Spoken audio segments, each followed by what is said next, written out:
Assalamualaikum warahmatullahi wabarakatuh. Hari ini kita lanjut masih tentang ASEAN materinya, yaitu tentang pengaruh perubahan dan interaksi keruangan terhadap kehidupan di negara-negara ASEAN. Namun hari ini kita bahas yang akibat faktor alam dulu gitu ya. Ada beberapa faktor atau kesamaan antara negara-negara ASEAN yang kemudian melatar belakangi kerjasama antar negara ASEAN. Nah, salah satunya apa? Salah satunya yang akan kita bahas pada hari ini adalah tentang kesamaan kondisi alam dari negara-negara ASEAN.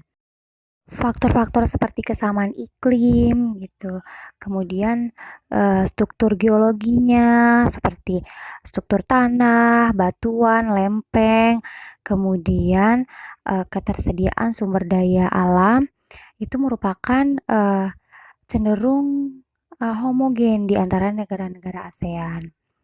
Jadi memiliki kesamaan serupa gitu. Jadi sehingga itulah yang mempengaruhi interaksi di negara-negara ASEAN. Kita bahas faktor iklim dulu ya. Jadi, negara ASEAN ini, negara-negara kawasan Asia Tenggara ini cenderung memiliki iklim yang sama, dipengaruhi oleh iklim muson, iklim tropis, dan iklim fisik atau fasis. Nah, iklim muson ini adalah iklim yang dipengaruhi oleh pola angin yang berubah-berubah setiap 6 bulan sekali. Sehingga menimbulkan ada angin muson barat dan angin muson timur. Nah, angin muson barat ini akan menimbulkan musim penghujan dan angin muson timur akan menimbulkan musim kemarau. Sehingga di kawasan ASEAN atau Asia Tenggara ini ya musimnya kalau nggak penghujan ya kemarau, nggak ada yang musim salju ataupun musim gugur gitu. Nah kemudian ada iklim tropis.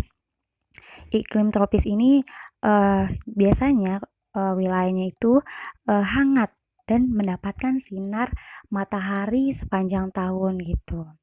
Nah, kemudian ada iklim fisik yang dipengaruhi oleh ketinggian tempat gitu ya, perairan, pegunungan, dataran dan sebagainya.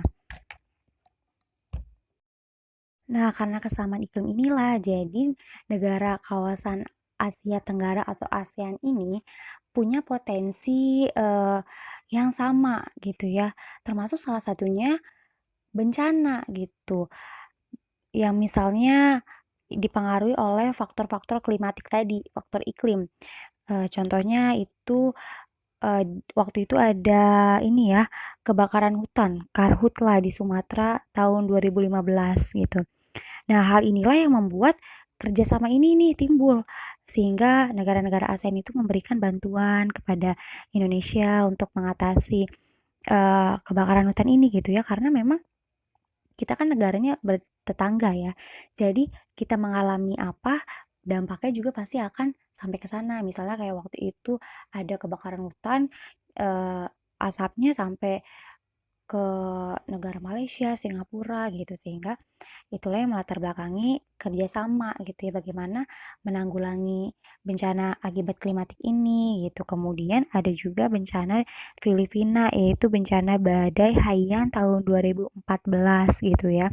Yang kemudian karena ini adalah negara bagian dari ASEAN sehingga ketika ada bencana itu yang wajib membantu ya yang seanggota dengan Filipina ya negara-negara ASEAN ini gitu. Oke, selanjutnya faktor geologi. Nah, di negara kawasan ASEAN ini, di kawasan Asia Tenggara ini, memiliki lempeng Eurasia, Pasifik, dan Indo-Australia. Yang dimana lempeng-lempeng tektonik ini, jika mengalami pergerakan atau pertemuan atau mengalami tumbukan, itu akan memunculkan gunung berapi yang kemudian di kawasan ASEAN ini disebut oleh Sirkum Pasifik dan Sirkum Mediterania. Nah, karena tadi struktur geologi antar negara-negara ASEAN ini sama, gitu sehingga potensi bencana alam akibat faktor geologinya pun cenderung sama. Sehingga timbullah kerjasama nantinya, interaksi akibat faktor geologi ini gitu. Seperti kalau misalnya ada bencana alam, masing-masing negara itu bahu-membahu untuk saling membantu menanggulangi bencana tersebut gitu. Entah itu bencana yang tadi faktor geologi itu bencana alamnya kan gempa bumi atau tsunami seperti itu. Selanjutnya faktor ketersediaan sumber daya alam. Ada yang hayati dan non hayati. Kalau hayati kan contohnya hewan, tumbuhan gitu ya. Kalau non hayati minyak, batu bara, timah, logam dan sebagainya. Nah, uh, masing-masing negara ini kan potensi sumber daya alamnya berbeda-beda ya. Apa yang dimiliki negara A belum tentu dimiliki oleh negara yang lain gitu. Jadi tidak semua sumber daya yang diperlukan di suatu negara itu tersedia di negaranya sendiri gitu. Sehingga untuk memenuhi kebutuhannya ya harus bekerja sama, harus berinteraksi ya. Contohnya itu kan melalui ekspor impor gitu. Misalnya kayak Singapura.